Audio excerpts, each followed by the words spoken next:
The morning sun cast long shadows across the parking lot of Marshall's Market as Mrs. Barbara Williams carefully selected her shopping cart, wiping down the handle with a sanitizing wipe, a habit she kept even after the pandemic. At 68, she moved with the grace of someone who'd spent decades in front of classrooms, her silver-streaked hair neatly pulled back in a bun, her clothes pressed and proper as always.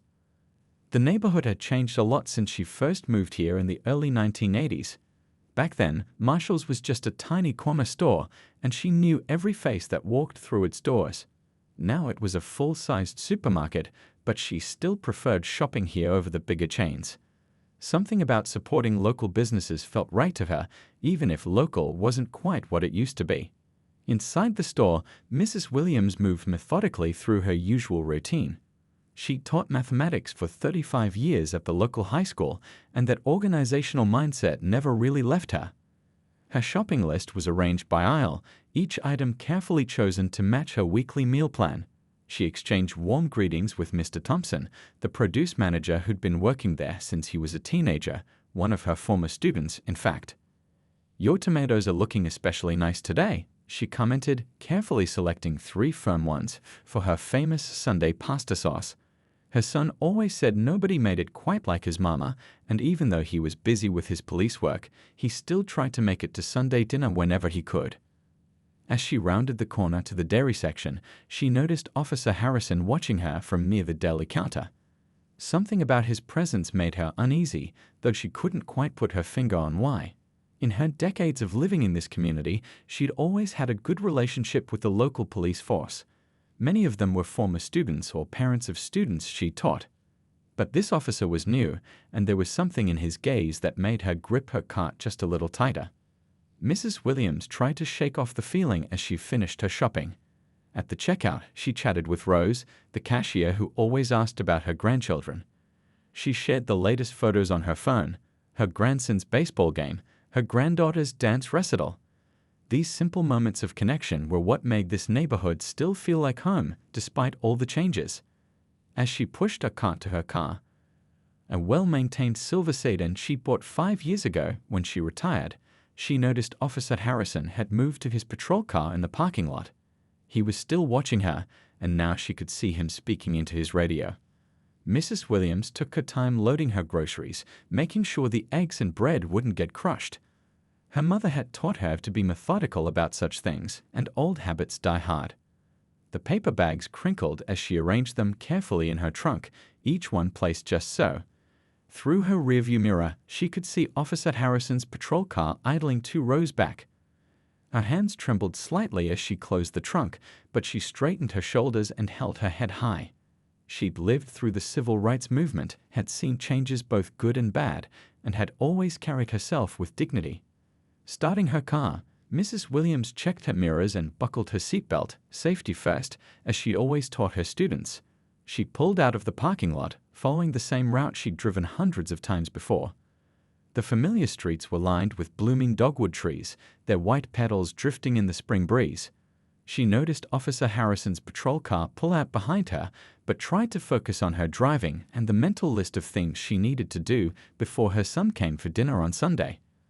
Little did she know that this routine shopping trip was about to become anything but ordinary, and that the next few hours would not only change her life, but would spark a conversation that would ripple through their entire community. The peaceful morning was about to give way to a confrontation that would test her strength, her dignity, and the very foundations of justice in their town. Mrs. Williams was just 3 blocks from home when she saw the red and blue lights flashing in her rearview mirror. Her heart skipped a beat, but she did exactly what she'd always taught her children and students to do: stay calm, signal properly, and pull over safely. She guided her car to the side of Maple Street, right in front of the public library where she still volunteered twice a week. Taking a deep breath, she placed both hands on the steering wheel where they would be visible. Through her side mirror, she watched Officer Harrison approach, his hand resting on his belt in a way that made her stomach tighten. She'd been driving these streets for over 40 years and had never run a stop sign in her life. The tap on her window was unnecessarily hard, making her flinch. As she rolled down her window, the spring breeze carried in the scent of blooming jasmine from Mrs. Chen's garden across the street, a stark contrast to the tension of the moment. "License and registration," Officer Harrison barked, not even bothering with a greeting. His stance was aggressive, looming over her window in a way that blocked most of the sunlight. "Of course, officer," Mrs. Williams replied, keeping her voice steady despite her racing heart. "May I reach into my purse for my wallet?" "Just hurry up," he snapped, his hand still hovering near his belt. As she carefully retrieved her documents, she noticed several people slowing down as they walked past. The library's security cameras were recording everything, a fact that gave her a small measure of comfort. She handed over her license and registration with steady hands, though her arthritis was acting up from gripping the steering wheel so tightly. "Do you know why I pulled you over?" Officer Harrison's tone was condescending, as if speaking to a child rather than a woman who'd taught generations of this town's children. "No, sir, I don't," Mrs. Williams replied truthfully. "I was very careful with my driving, as I always am." "You ran right through the stop sign at Oak and Pine," he claimed, his voice rising. "Did you think the rules don't apply to you?" Mrs. Williams felt her face grow warm, not from embarrassment, but from the injustice of the accusation. "Officer, I must respectfully disagree. I came to a complete stop at every intersection. There are cameras at that corner by the bank that would show." "Step out of the vehicle." Officer Harrison cut her off, his voice sharp enough to make several passers-by stop in their tracks. "Sir, I don't understand why that's necessary. I'm a retired teacher. I've lived in this community for—" "I said, step out of the vehicle. Now." His voice had risen to a shout, and Mrs. Williams could see people gathering on the sidewalk, phones in hand. With trembling fingers, she unbuckled her seatbelt. Her arthritis made quick movements difficult, but Officer Harrison showed no patience. Before she could fully stand, he had grabbed her arm, yanking her from the car with enough force to make her cry out in pain. "Please," she gasped, "my arthritis. I can move on my own if you just give me a moment." But Officer Harrison wasn't listening. He spun her around roughly, causing her to stumble. Her reading glasses fell from her face, clattering on the pavement. She could hear gasps from the growing crowd of onlookers, could hear someone saying they were calling 911. "Stop resisting," Officer Harrison shouted, though Mrs. Williams was doing nothing of the sort. "I'm not resisting," she said clearly, forcing her voice to remain calm despite her fear. "I'm cooperating fully, but I need you to understand that I have a medical condition that limits my movement." The cold metal of handcuffs bit into her wrists as Officer Harrison roughly secured them, ignoring her winces of pain. Mrs. Williams could feel tears forming in her eyes, but she blinked them back. She thought of all the times she told her students to hold their heads high in the face of injustice, to maintain their dignity even when others tried to strip it away. A young woman from the flower shop across the street was live-streaming everything on her phone. An elderly man who walked his dog past the library every day was shouting that he was calling the police station. The crowd's murmurs were growing louder, more angry, but Mrs. Williams knew that anger could make things worse. "Everyone, please stay calm," she called out, her teacher's voice carrying clearly despite her situation. "Everything will be sorted out properly through the right channels." Even as she said these words, she could see more police cars turning onto the street, lights flashing. What she didn't know was that among those approaching vehicles was one driven by someone who would change everything about this situation, her son, the police lieutenant, who was about to discover that his own mother was being subjected to the very kind of injustice he'd spent his career fighting against. The morning that had started so normally at Marshall's Market was about to become a turning point not just for Mrs. Williams and Officer Harrison, but for their entire community. Sometimes the most powerful changes begin in the most unexpected moments, on the most ordinary of days. Mrs. Chen had just finished watering the jasmine plants outside her coffee shop when she heard the commotion. At first, she thought it was just another busy morning on Maple Street, but something in the voices made her look up from her flowers. What she saw through the gaps in her jasmine trellis made her hands freeze on the watering can. She recognized Mrs. Williams immediately. How could she not? The kind-hearted woman who taught her daughter mathematics years ago, who still came into the coffee shop every Wednesday morning for her chamomile tea and always asked about her family. Now that same dignified lady was being treated like a criminal, and Mrs. Chen's fingers were already pulling out her phone before her mind fully processed what she was seeing. "I'm recording this," she called out clearly, her voice carrying across the street. Years of running a busy coffee shop had given her a voice that could cut through any chaos. Other bystanders, seeing her courage, began to do the same. Within moments, a dozen phones were raised, their lenses capturing every second of the unfolding scene. Mrs. Chen's hands were steady as she filmed, though her heart was racing. She'd seen enough viral videos to know how important clear footage could be. As she recorded, she spoke in a clear voice, narrating what she was witnessing. "This is happening on Maple Street, in front of the public library. The time is 10:47 a.m. The officer is detaining Mrs. Williams, a retired teacher who's lived in our community for decades. Inside her coffee shop, her daughter was already on the phone with 911. Yes, we need additional officers at the corner of Maple and Library Street," she was saying. "We're witnessing what appears to be police misconduct. The officer is using excessive force on an elderly woman. Multiple witnesses are present and recording." More people were gathering now. The morning regulars from the coffee shop had come outside. The librarian stood in the doorway of the library, her face pale with shock. Mr. Patterson, the hardware store owner from down the street, had rushed over with his phone out too. Mrs. Chen started her live stream, knowing how quickly these situations could escalate. Her years of watching the news had taught her that documentation could make all the difference. As she streamed, she continued her calm narration. "Mrs. Williams has identified herself as having arthritis. She's requesting medical consideration. The officer is ignoring her statements about her condition." The crowd was growing larger, but staying remarkably controlled. Perhaps it was Mrs. Williams's own dignity that set the tone. Even handcuffed, she carried herself with a teacher's poise, her voice steady as she continued to cooperate despite the officer's aggressive behavior. Mrs. Chen moved closer, making sure to keep a safe distance, but getting clear footage of Officer Harrison's name badge and badge number. Her daughter had taught her about these details. "Always get the badge number, Mom," she'd said after attending a civil rights workshop. The coffee shop owner's mind flashed back to all the mornings Mrs. Williams had sat at the corner table, grading papers even years after retirement, helping struggling students who still sought her out for tutoring. She thought about how Mrs. Williams had helped her daughter understand calculus, opening the door to her current career as an engineer. When Mrs. Williams called out for everyone to stay calm, Mrs. Chen felt tears in her eyes. Even now, the retired teacher was thinking about others, trying to prevent the situation from escalating. But Mrs. Chen knew that staying calm didn't mean staying silent. She switched to another platform to start a second livestream, ensuring the footage would be preserved in multiple places.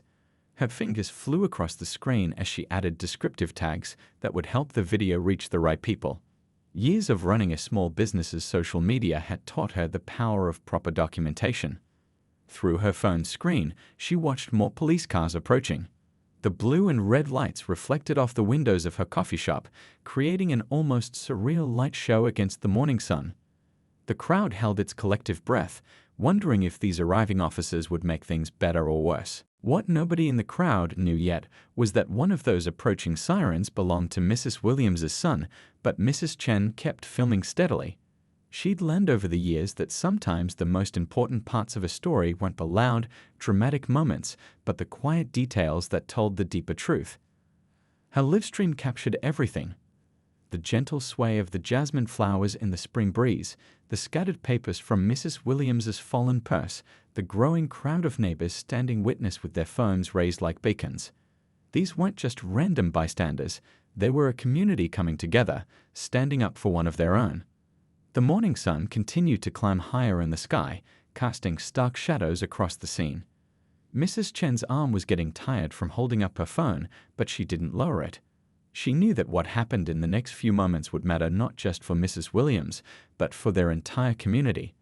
Sometimes change came from big planned movements, but sometimes it came from ordinary people simply refusing to look away when they witnessed injustice. The police lieutenant was in the middle of a staff meeting when his phone started vibrating against the conference room table.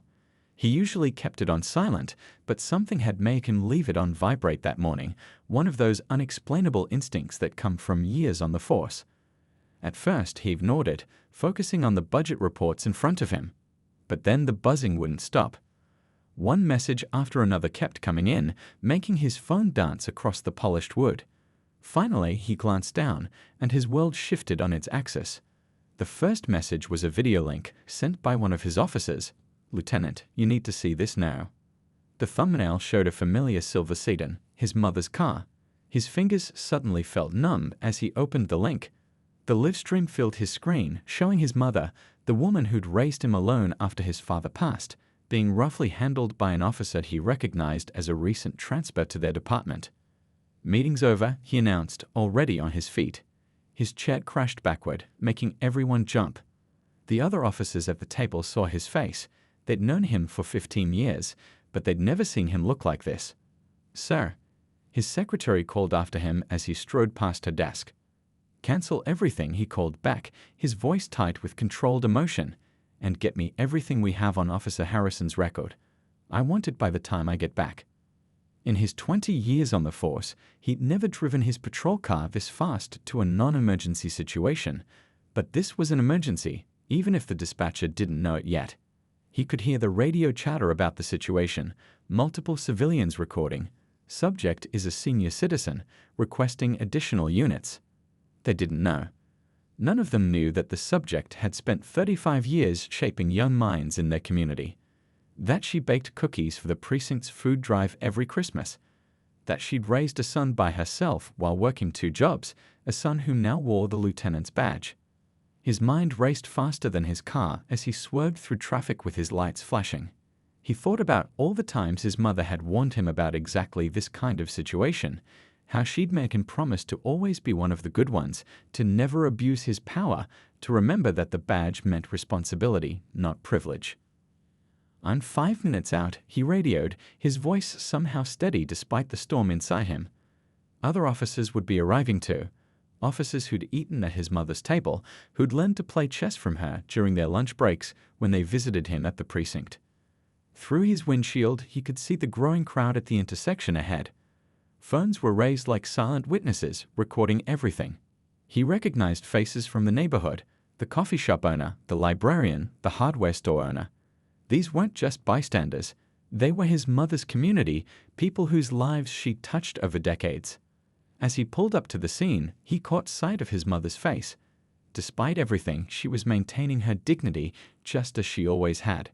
He'd seen that same expression when she faced down the school board over budget cuts, when she dealt with difficult parents, when she helped him through his father's passing. His training kicked in automatically as he parked his car. 20 years of experience had taught him how to handle volatile situations, but no academy training had prepared him for this moment, seeing his own mother in handcuffs, her reading glasses lying broken on the pavement. The lieutenant stepped out of his car, adjusting his badge out of habit. The morning sun glinted off it, a reminder of everything it represented: justice, protection, service. His mother had polished this same badge the day he graduated from the academy, her eyes bright with tears of pride. Officer Harrison was still talking into his radio, his back to the approaching lieutenant. He hadn't noticed the sudden silence falling over the crowd, the way other officers arriving at the scene had frozen in recognition. Even the birds seemed to hold their song, as if nature itself was waiting to see what would happen next. The weight of his badge had never felt heavier than in these steps across the sun-warmed pavement. This moment would change everything, for his mother, for Officer Harrison, for the department, and for himself. But more than that, it would become a testament to how justice should work, how power should be wielded, and how truth could no longer hide in the shadows of authority. Time seemed to slow down as the lieutenant approached the scene, his footsteps echoing on the sun-warmed pavement. The growing crowd had fallen into an expectant hush, phones still recording but voices silent. Even the spring breeze seemed to hold its breath. The lieutenant's voice cut through the tension like a knife. "Officer Harrison." It wasn't a shout. He'd learned long ago that true authority doesn't need volume. But something in his tone made Harrison spin around, his hand instinctively dropping to his belt. Recognition flickered across Harrison's face, followed quickly by confusion, then the first hints of realization. The lieutenant wasn't looking at him, though. His eyes were fixed on his mother, still standing tall despite the handcuffs, despite everything. "Mom," he said softly, his professional mask cracking just slightly. "Are you all right?" Mrs. Williams straightened her shoulders, teacher's dignity intact even now. "I'm fine, son. Just a misunderstanding that needs clearing up." Her voice carried clearly, reaching the edges of the crowd where people were whispering as they connected the dots. The lieutenant turned to Officer Harrison, who had gone pale beneath his tan. "Remove those handcuffs. Now." Each word was measured, controlled, heavy with the weight of authority, and barely contained emotion. Harrison's hands shook slightly as he complied. The click of the handcuffs opening seemed unnaturally loud in the tense silence. Mrs. Williams rubbed her wrists gently, her arthritis making itself known after the rough treatment. "Your badge and weapon, Officer Harrison." The lieutenant's voice remained steady, professional. This wasn't about revenge, it was about procedure, about justice, about doing things the right way. Just as his mother had taught him. A young officer stepped forward with evidence bags, standard procedure for any incident involving potential misconduct. The hardware store owner had retrieved Mrs. Williams's fallen glasses, carefully wrapping them in a clean handkerchief. The coffee shop owner was already bringing over a chair from her cafe, a cup of chamomile tea in hand, Mrs. Williams's usual order. The lieutenant turned to address the gathered crowd, his voice carrying clearly. "I want to thank everyone who documented this incident. Please make sure to forward your footage to the department. Your witness statements will be crucial." The crowd's tension began to ease, not because the situation was over, but because they could see justice beginning to work the way it should. This wasn't being swept under the rug. This wasn't being ignored or dismissed. A senior officer who had arrived on scene was already reading Officer Harrison his rights, not as a courtesy between colleagues, but with the full weight of the law behind each word. The lieutenant watched, remembering how his mother had made him memorize the Constitution when he first entered the academy. "Know it by heart," she'd said, "because you'll need to live it every day." Mrs. Williams sat in the cafe chair, sipping her tea, receiving quiet words of support from neighbors. The librarian had brought out a first aid kit to check her wrists where the handcuffs had been too tight. Through it all, she maintained her composure, the same steady presence that had guided generations of students.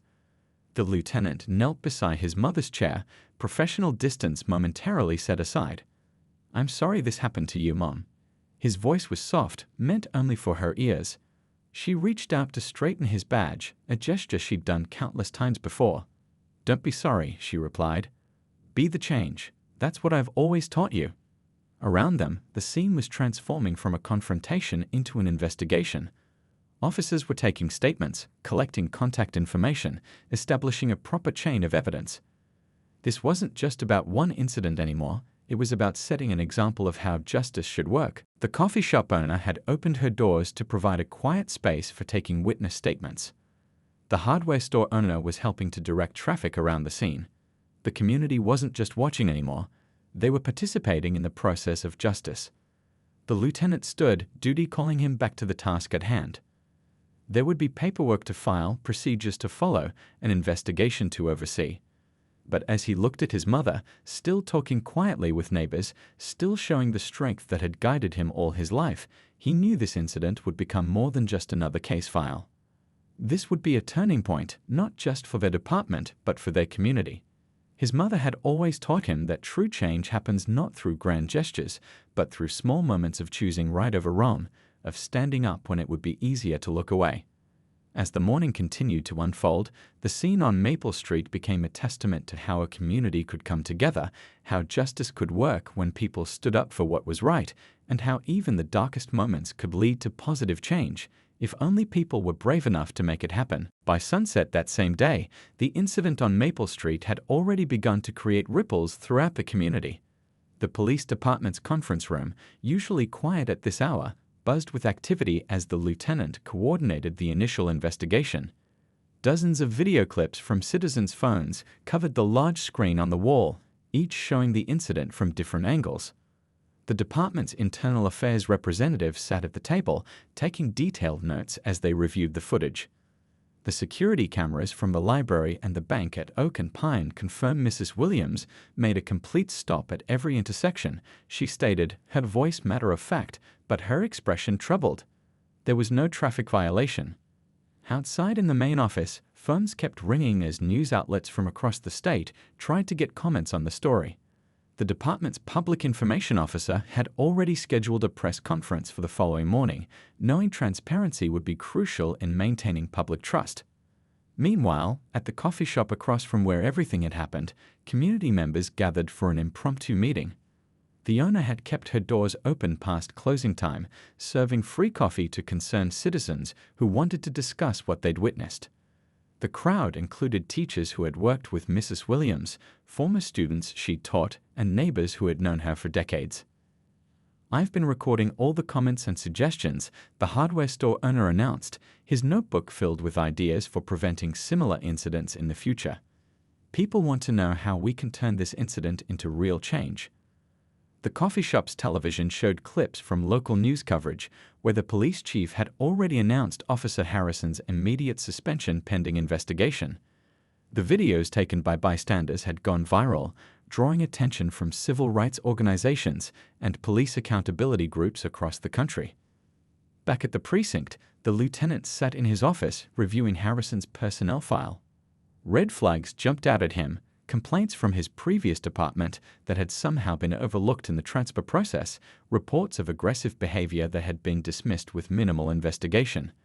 The system had failed, not just today, but in all the small ways that had led up to this moment. His phone lit up with a message from his mother. "Don't forget to eat something, son. Can't change the world on an empty stomach." Even now, she was thinking of others first. The message came with a photo of her kitchen counter, where she was already preparing food for the community meeting she planned to host that weekend. The lieutenant smiled despite his exhaustion.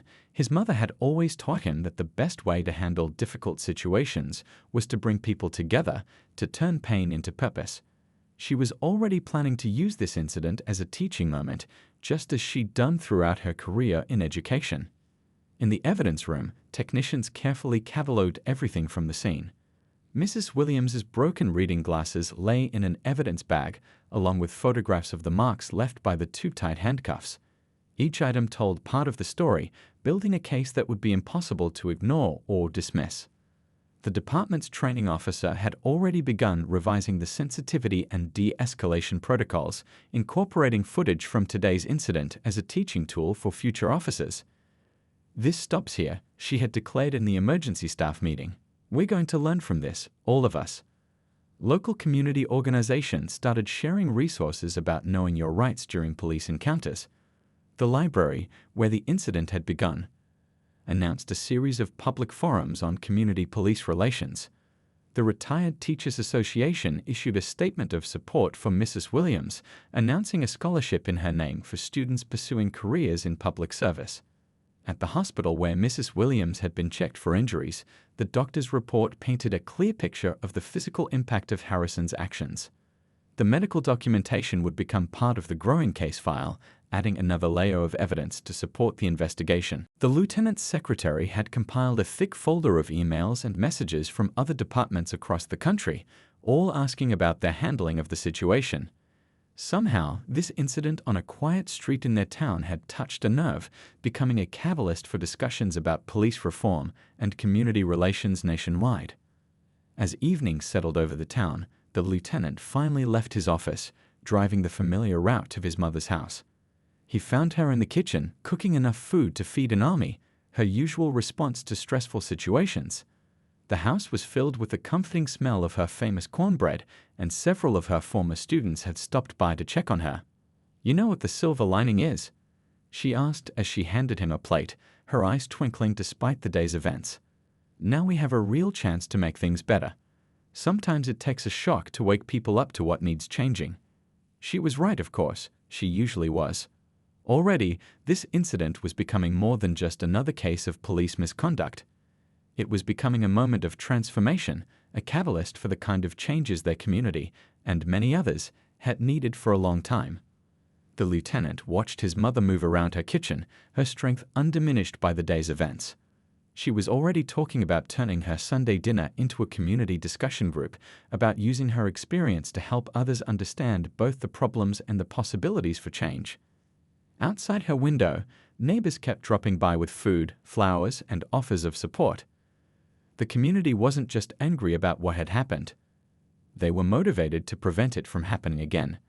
Sometimes, the worst moments brought out the best in people, revealing the true strength of a community bound together by compassion and a shared commitment to justice. 6 months after the incident on Maple Street, the changes in the community were impossible to miss.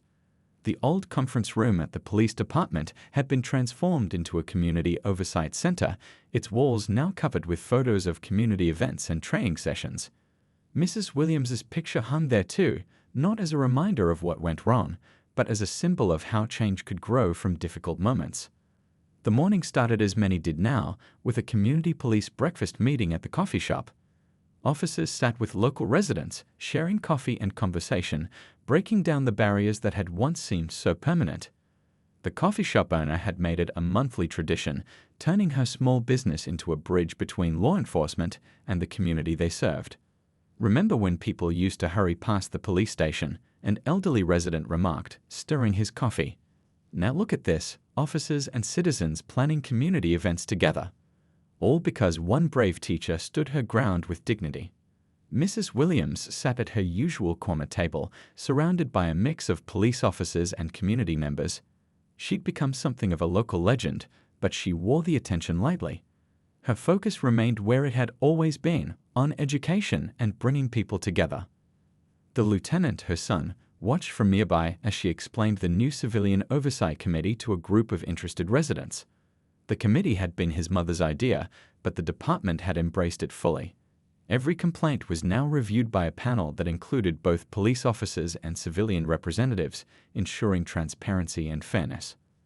Officer Harrison's case had concluded months ago. The investigation had revealed a pattern of behavior that led not only to his dismissal, but to a complete overhaul of the department's hiring and transfer procedures. But more importantly, it had sparked a movement for positive change that went far beyond one officer's misconduct. "The real victory," Mrs. Williams often said, "isn't in punishing wrongdoing. It's in preventing it from happening again." She had turned her Sunday dinners into community discussion forums where people from all walks of life could share their experiences and ideas for improving police-community relations. The hardware store owner had donated materials to build a new community center next to the police station, where youth programs now ran alongside police training sessions. Young people who once viewed officers with suspicion now participated in mentorship programs, learning about law enforcement from the inside out. The library, where everything had started, now hosted monthly Know Your Rights workshops, attended by both citizens and officers. The librarian had created a special section dedicated to civil rights and community policing, featuring books for all ages. Mrs. Williams often read stories there to children, teaching them about justice and dignity in ways they could understand.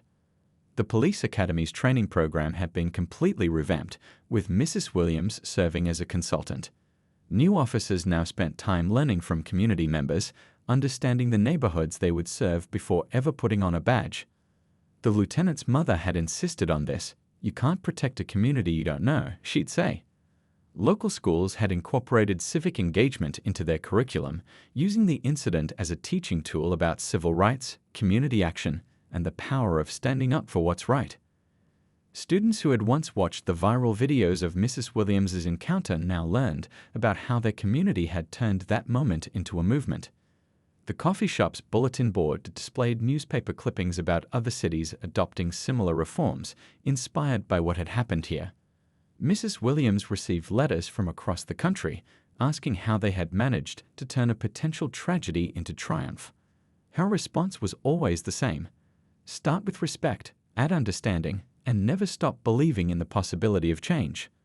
On this particular morning, as sunshine streamed through the coffee shop windows, Mrs. Williams was helping to organize the department's first Community Appreciation Day. Officers and residents would work side by side on neighborhood improvement projects, sharing stories and meals together. "You know what makes me proudest?" she asked her son as they reviewed the plans. "It's not that we changed policies or procedures, it's that we changed hearts. We showed people that when we stand together, justice isn't just a word, it's something we can make real." The lieutenant nodded, understanding exactly what she meant. The changes weren't just on paper, They were visible in everyday interactions, in the way officers and citizens now greeted each other on the street, in the increased trust and cooperation that made everyone safer. As more people arrived for the morning meeting, Mrs. Williams's corner of the coffee shop filled with laughter and animated conversation. Former students, now grown with children of their own, stopped by to share their stories. Officers who had once been skeptical of community oversight now spoke passionately about its benefits. Outside, Maple Street looked much the same as it had 6 months ago. The library still stood proud, the coffee shop still served its regular customers, and the hardware store still opened early each morning. But something fundamental had shifted in the community's DNA. They had learned that change didn't always come from grand gestures or dramatic confrontations. Sometimes it came from ordinary people choosing to do the right thing day after day until doing right became the new normal. Mrs. Williams smiled as she watched the morning unfold. She'd spent her life teaching young minds that education was about more than books and tests. It was about learning to stand up for what's right, to treat others with dignity, and to believe in the possibility of positive change.